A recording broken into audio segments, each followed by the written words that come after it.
The only time a soiled dove cries is in an empty house, when old age is kicking down the door.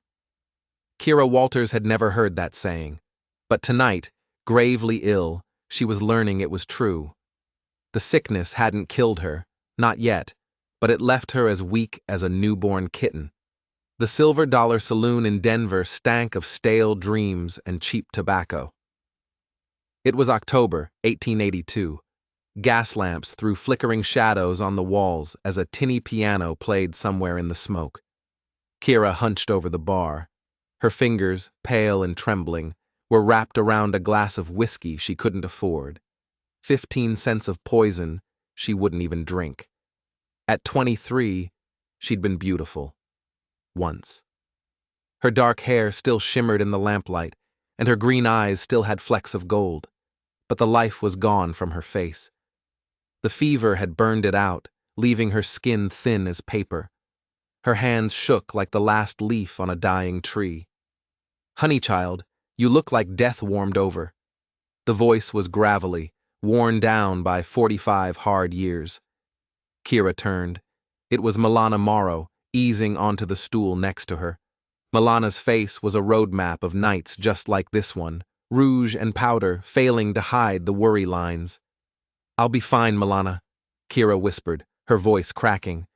"Just need to get back to work." Milana's hand, weathered and strong, covered Kira's. "Child, we both know what the doc said. That fever nearly sent you to your maker." She leaned in closer, her voice dropping to a hiss. "And we both know the cause. That railroad man from Chicago. He left you more than just his $20. Shame burned hotter than any fever. Her last client, a fat man with soft hands and a cruel streak. He'd left her with a disease the doctor couldn't name, but promised would be back. The medicine cost her $4 and left her with nothing. "Beauty fades, honey," Milana said, her voice heavy with truth. "Men disappear like smoke. The only thing a woman like us can ever truly have is children. Children to care for you when your hair is white and your back is bent." Kira laughed, a bitter, ugly sound. "Children? Look at me. What decent man wants damaged goods? What child wants a saloon girl for a mother?" "Every woman gets one chance to start fresh," Milana said, pulling Kira's shawl tighter around her shoulders. "The question is if she's brave enough to take it." Milana stood up, leaving $2 silver on the bar. "Think on it, honey child. Sometimes salvation looks a lot like opportunity, and opportunity doesn't knock twice." As Milana disappeared into the haze, Kira stared at her reflection in the mirror. The woman looking back was a stranger. Hollow eyes, hollow cheeks, a hollow heart. For the first time, she felt utterly alone. The world laughed and drank and gambled around her, but she was invisible. No husband, no children, no family. When her looks were gone for good, she would die alone in some cheap room. Forgotten. The whiskey sat untouched. The tears finally came. Not big, dramatic sobs, but the quiet, steady tears of a woman who had finally run out of hope. She looked her reflection dead in the eye. "Milana's right," she whispered. "This isn't how it ends." That night, as snow fell on a sleeping Denver, Kira Walters made a choice. She would burn her old life to the ground and build a new one from the ashes. 3 days later, she stood in front of Patterson's General Store, reading the notice board. It was a billboard of fresh starts and new lives, all for the price of a stagecoach ticket. One ad caught her eye. It was written in a careful, strong hand. "Prosperous rancher seeks wife. Must be willing to relocate to Clearwater Valley, Montana territory. Age 25-35 preferred.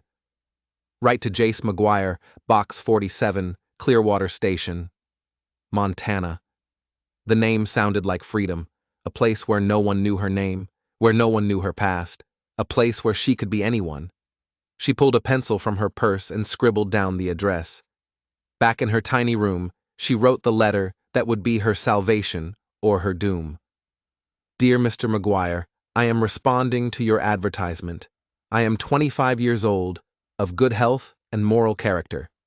I can cook, sew, and manage a household. I seek a respectable marriage.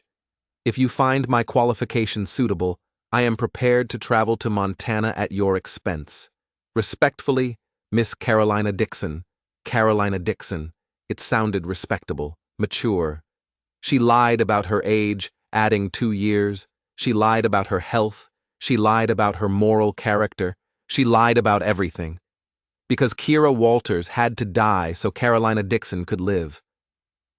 2 weeks later, a letter arrived. Miss Dixon, your letter meets my requirements. I am 32 years old, owner of the Double M Ranch. I can provide a comfortable home for a wife willing to work alongside me. If you accept, I will wire $50 for travel expenses. Jace McGuire, $50.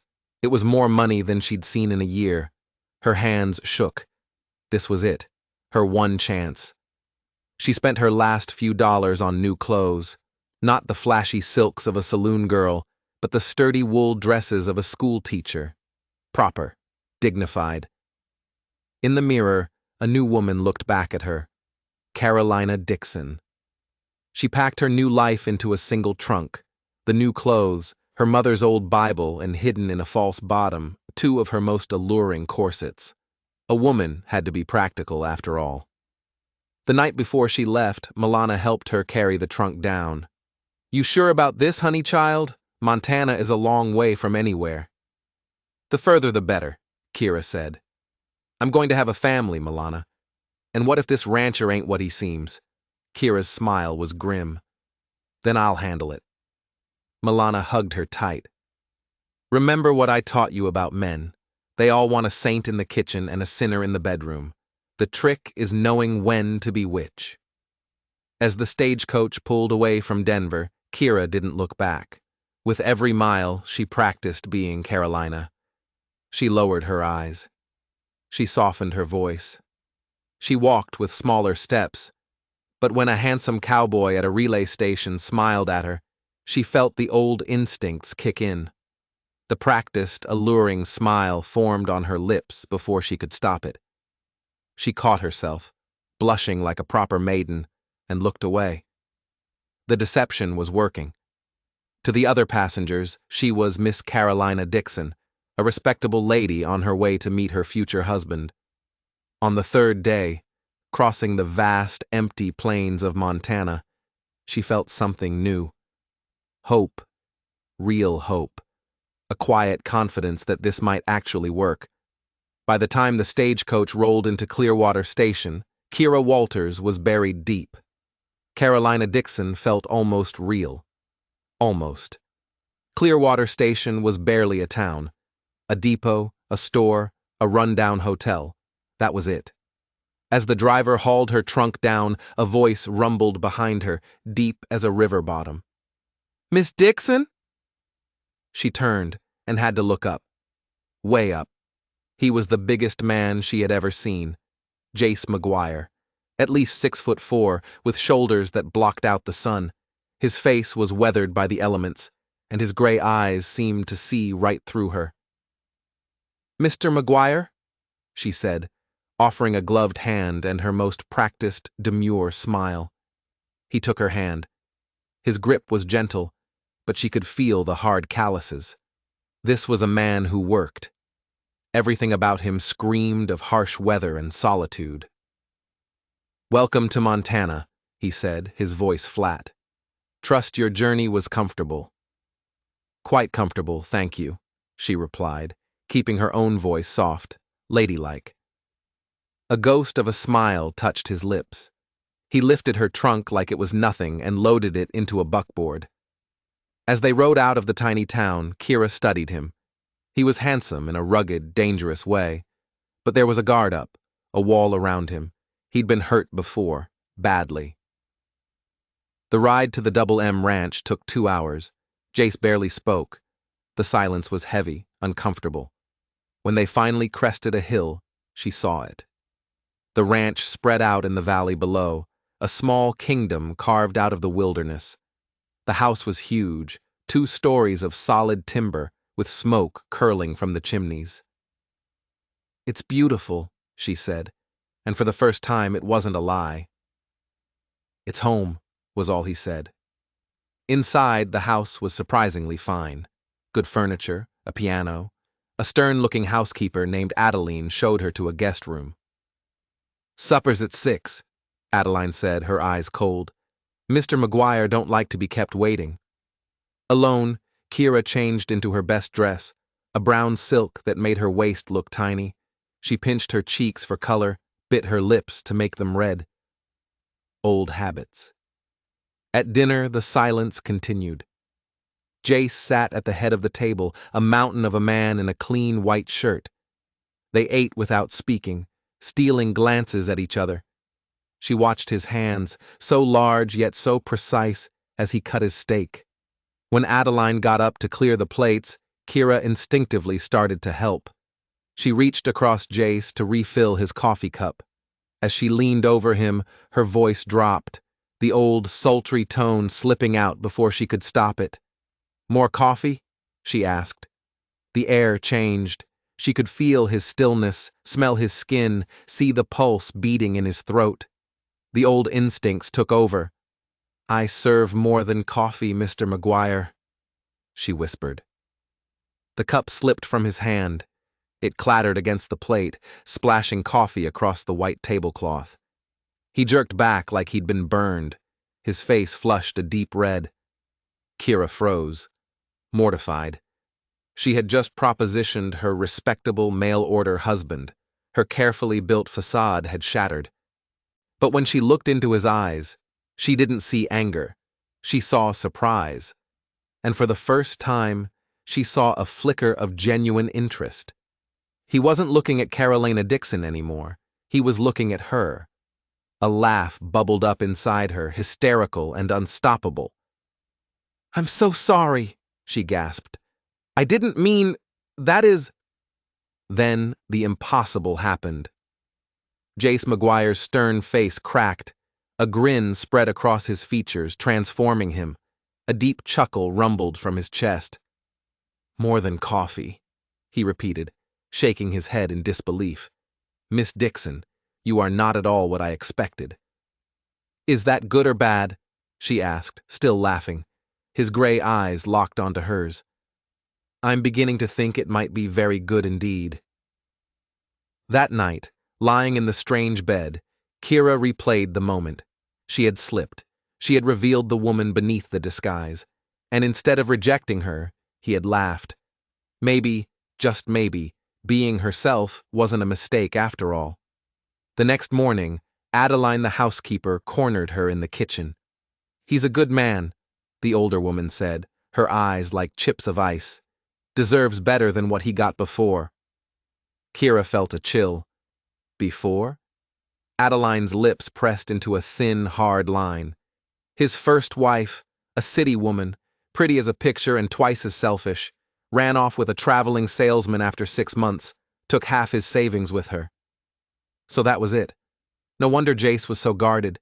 He'd been betrayed by a woman pretending to be something she wasn't, exactly like her. "How long ago?" Kira asked. 3 years. Haven't seen him truly smile since." Adeline stared at her hard. "Until last night." Later that day, Jace showed her around the ranch. As they stood by the horse corral, he turned to her. "You're not what I expected," he said. "What did you expect?" "Someone quieter, grateful to be rescued." Kira laughed, a real throaty laugh. "And instead you got a woman who propositions you over dinner." A faint blush colored his cheeks. "Are you a proper lady, Miss Dixon?" The question was a test. She met his gaze. "I'm a woman who knows her own mind. Whether that's proper or not is for you to decide." Something shifted in his eyes. Respect. "I've never cared much for proper ladies," he said, moving a step closer. "They tend to be boring." The space between them crackled. She was intensely aware of his size, his power. The smart thing to do would be to step back. She held her ground. "What else don't you care for, Mr. McGuire?" His voice was low. "Lies. Deception. Women who pretend to be something they're not." Her heart hammered against her ribs. He knew. He had to know. But his face showed nothing. The next few weeks were a careful dance, a sparring match. She'd push, he'd pull back. She cooked meals with a little too much spice, walked a little too close in the hallways, let her hand linger when she passed him a plate. One afternoon, she was sweeping the porch and deliberately dropped the broom. She bent over to pick it up, slowly, knowing he was watching from the yard. When she straightened up, his face was flushed and he was staring at her, all thoughts of his work forgotten. That night at dinner, he was quiet. He watched her with an intensity that made her skin prickle. "You know exactly what you're doing to me, don't you?" he asked, his voice rough. The directness of it stole her breath. "Perhaps I do," she whispered. "You're playing with fire, Carolina. I've never been afraid of a little heat." His smile was slow, predatory. "Oh, I'll ask you to marry me. The question is whether you'll say yes when you know what you're getting into." That night, a storm rolled in. Thunder shook the house. Kira couldn't sleep. She crept downstairs and found Jace standing by the kitchen window, watching the lightning. The lamp cast him in shadow, his shirt open at the collar. He turned as she entered. The air was thick, charged with the same energy as the storm outside. "Some dangerous things are worth the risk," she whispered, moving closer. His hand came up, his fingers tracing her cheek. "Carolina, kiss me," she breathed, abandoning all pretense. His mouth crashed down on hers, hungry and desperate. He lifted her onto the kitchen table, his hands tangling in her hair, sending pins scattering across the floor. It was wild, unstoppable. "We should stop," he gasped against her lips. "Should we?" she murmured, nipping at his lip. "You're an unmarried lady." "Then marry me," she said, her voice bold. He pulled back, his eyes searching hers in the dim light. "Is that a proposal?" "It's an invitation." His answer was another kiss, fiercer than the first. There was no holding back. They came together like the storm, a force of nature that could not be denied. Later, wrapped in quilts on the kitchen floor, she lay with her head on his chest, listening to the rain. "No regrets?" he asked. "None," she lied, the weight of her secrets pressing down on her. "Good," he said, kissing the top of her head, "because I'm never letting you go." The word sent a chill through her. He was falling for a ghost, a woman she had invented. What would happen when he found out who she really was? The wedding was 3 weeks later. The whole town of Clearwater came. As Kira stood beside Jace, repeating vows she truly meant, a little voice screamed in her head, "Lies. It's all built on lies." When Jace kissed his new wife, the townspeople cheered. They welcomed her with open arms. The doctor's wife, Melissa, squeezed her hand. "We're so glad Jace found someone. He's been alone too long." April Olson from the general store nodded. "That first wife of his was no good, but you have a good heart. I can see it." The kindness was like a knife in her gut. These good people were welcoming a fraud into their lives. But as the night wore on, surrounded by warmth and laughter, Kira felt something she had never known: belonging. Jace was a proud husband, his hand always on the small of her back. He called her his partner. Not property, not merchandise, a partner.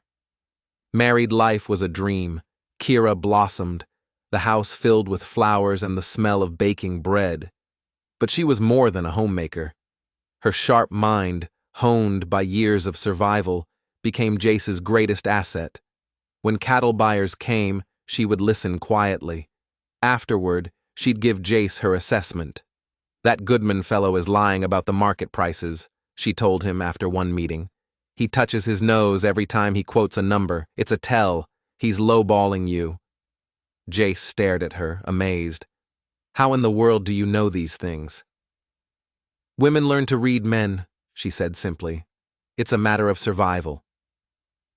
Jace renegotiated the deal and made an extra $500. That night, he spun her around the kitchen. "You're incredible. Where did you learn to be so sharp?" Her smile faltered. "Experience." He caught her hand, his gray eyes searching. Carolina, I know you have secrets, but whatever happened before, it doesn't matter. I love you. It was the first time he'd said it. Joy and terror warred in her chest. He loved a lie. I love you too, she whispered, and it was the truest thing she had ever said. That winter, their love deepened. They were true partners in business and in life. One snowy evening, he brought up expanding the herd. She listened to his plan, then pointed out a flaw based on rumors of railroad expansion she'd overheard years ago in the saloon. How do you know about the railroads? He asked, puzzled. I read it in the newspaper, she lied, her heart pounding. He accepted it without question, but she knew. One day, a lie wouldn't be enough. One day, her carefully built world would shatter. Spring came, and with it, a discovery. The missed monthly cycle, the morning sickness, she was pregnant. The very thing she had come here for, the thing she had risked everything to have, was growing inside her. It was a miracle. It was a time bomb. When she told Jace, he let out a whoop of pure joy that echoed across the valley. He spun her around, his face glowing. A baby! Carolina, you've given me everything. The town celebrated with them. Gifts and advice poured in. The ranch flourished. Their future seemed golden. But the past is a hungry ghost. It always finds you. One hot August afternoon, a man rode up to the ranch, a cattle buyer named Brock Flynn. Kira's blood ran cold. She knew him. He was a regular at the Silver Dollar in Denver. He tipped his hat. Afternoon, Mrs. McGuire. He looked right at her. She waited for the flicker of recognition, the accusation. There was nothing, just polite interest. He didn't recognize her. She had changed that much. She served him coffee, her hands steady, her heart a frantic drum against her ribs. She had dodged a bullet. But it was a warning. The past was closer than she thought. That night, Jace laid his hand on her swollen belly. I've been thinking of names, he said. If it's a girl, I want to name her Hope, because that's what you gave me. Tears streamed down her face in the darkness. He loved her, he trusted her, and every day she betrayed that trust with her silence. The baby kicked, and she made a silent vow. She would spend the rest of her life earning this happiness. She would become the woman Jace believed her to be. Hope McGuire was born during the first snow of October, a furious, red-faced little miracle. Holding her daughter, Kira felt a love so fierce it hurt. This child would have the life she never did. Loved, protected, safe. The community embraced the new baby. Life was perfect. A loving husband, a beautiful child, a respected place in the world. Kira Walters was well and truly dead. Then came February. A stranger rode up to the house. He wasn't a rancher or a cattle buyer. He sat his horse with a stillness that screamed of danger. He knocked on the door. Kira, holding Hope, opened it. The man took off his hat. His eyes were pale blue, and they missed nothing. Mrs. McGuire, my name is Luca Wall. I'm a private investigator from Denver. The floor dropped out from under her. I'm looking for a young woman who disappeared from the Silver Dollar Saloon last fall. He continued, his voice smooth as silk. Goes by the name of Kira Walters. I have reason to believe you might know her. Through the window, she saw Jace walking up from the barn. Her world was about to end. I'm afraid I don't know anyone by that name, she said, her voice a reedy whisper. Wall smiled, a cold, empty thing. Funny, because you look remarkably like her. In fact, I'd say you're her twin. The door opened. Jace stepped inside, his eyes immediately locking on the stranger, then on Kira's terrified face. Everything all right, Carolina? He asked, moving to her side. Mr. McGuire, Wall said. I was just asking your wife about a missing person. He paused, letting the words hang in the air. A young woman who vanished right around the time your wife showed up here. Remarkable coincidence. The silence was deafening. Jace's hand rested on the small of her back, a solid, grounding presence. She looked at her husband, the father of her child, the man she loved more than life itself, and made a choice. "Mr. Wall," she said, her voice surprisingly steady, "I think we should speak privately." On the porch, the cold wind bit at her, but she didn't feel it. "How much?" she asked, cutting straight to the point. "How much to make you go away and forget you ever found me?" Wall's eyebrows shot up. "I'm not here for money, ma'am. I'm here because my client wants you found." Her blood ran cold. "Who is your client?" "A fellow by the name of Mason Jordan," Wall said. "Claims you stole something from him. Mason Jordan, a cruel, possessive client from her past. He thought he owned her." "I stole nothing," she said. The door opened again. Jace stepped out, his face a grim mask. "I think it's time for some straight talk," he said. He looked at Kira, his gray eyes unreadable. "Let me guess. Your name isn't Carolina Dixon." Tears spilled down her cheeks as she shook her head. "And you weren't a respectable lady from Denver." Another shake. He nodded slowly, as if confirming something he'd suspected all along. Then he turned to the investigator. "How much is Jordan paying you?" "Mr. McGuire, my fee is confidential." "I'm a wealthy man, Mr. Wall," Jace cut in. "I can double it. I'll pay you to report that Kira Walters is dead, died of fever last winter. End of story." The investigator stared at him. "That's a bold move, sir. Filing a false report." Jace's voice was cold as the winter wind. "As far as I'm concerned, Kira Walters did die last winter. The woman standing here is Carolina McGuire, my wife, the mother of my child. And if you or Mason Jordan have a problem with that, you have a problem with me." Kira stared at her husband, stunned. He had known, or at least he had suspected, and he didn't care. Wall considered it, a flicker of something new in his pale eyes. Respect. "That's a very interesting proposition, Mr. McGuire." $1,000, Jace said. "Cash, right now, for you to disappear and for Mason Jordan to get the message that what he's looking for is buried and gone." After a long, calculating moment, the investigator nodded. "You have a deal." As Wall rode away, disappearing down the valley road, Kira finally found her voice. "You knew." Jace laughed, a soft, low sound. "Carolina, no respectable lady knows how to read a man's tells at a bargaining table. And no proper woman propositions a man over coffee on their first night." He pulled her into his arms, holding her tight. "I didn't fall in love with Carolina Dixon. I fell in love with you, the strong, smart, fierce woman who walked into my life and turned it upside down. I don't care what your name is or what you had to do to survive before you got here. All I care about is what we have now." She confessed everything then, the whole ugly story pouring out of her with the tears. He just held her, listening, his love a shield against the ghosts of her past. But Jace had a secret of his own.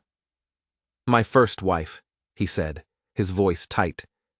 "She didn't just run off. She was cruel, unstable. She tried to poison me. Adeline." She confronted her. "There was a struggle, an accident. Eleanor fell from her horse. Adeline buried her out on the ridge and told me she'd run away. I never knew the truth until Adeline confessed it a year ago. We both have ghosts, Carolina. We both have things we've run from." The revelation hung between them. Two broken people who had built a life on secrets and lies, only to find a truth more powerful than either of them could have imagined. They weren't a rancher and a schoolteacher. They were survivors, but their peace was short-lived. A week later, two riders appeared on the horizon. It was Mason Jordan, and he hadn't come alone. He wasn't there for money. He was there for what he considered his property. He was there for Kira. "You belong to me," he snarled, dismounting, a gun in his hand. "She belongs to no one but herself," Jace said, stepping in front of Kira, unarmed. "This is my land. You need to leave." Jordan laughed. "I'm taking her back, and if you try to stop me—" He raised the pistol. From the porch, a rifle cracked. Jordan's man fell from his horse. Kira stood there, smoke curling from the barrel of Jace's hunting rifle, her face a mask of cold fury. The saloon girl who had to learn to survive was back. Jordan stared, shocked. In that moment of hesitation, Jace lunged. The two men crashed to the ground in a brutal, desperate fight. Kira reloaded, her hands steady, sighting down the barrel, waiting for a clear shot. It was Adeline who ended it. The stern housekeeper appeared from the side of the barn, holding an old, heavy shotgun. She didn't hesitate. The blast echoed across the valley. When the dust settled, Mason Jordan lay still. The past was finally, truly buried. In the quiet aftermath, Jace held his wife and child close, the three of them a fortress against the world. All the secrets were out. All the lies had been burned away. All that was left was the truth. They were scarred. They were survivors. And they were a family. Their love wasn't a fairy tale built on innocence. It was something stronger, forged in darkness and sealed in blood. It was real. And it was theirs. If you enjoyed this story of survival and second chances, don't forget to like and subscribe for more strange tales.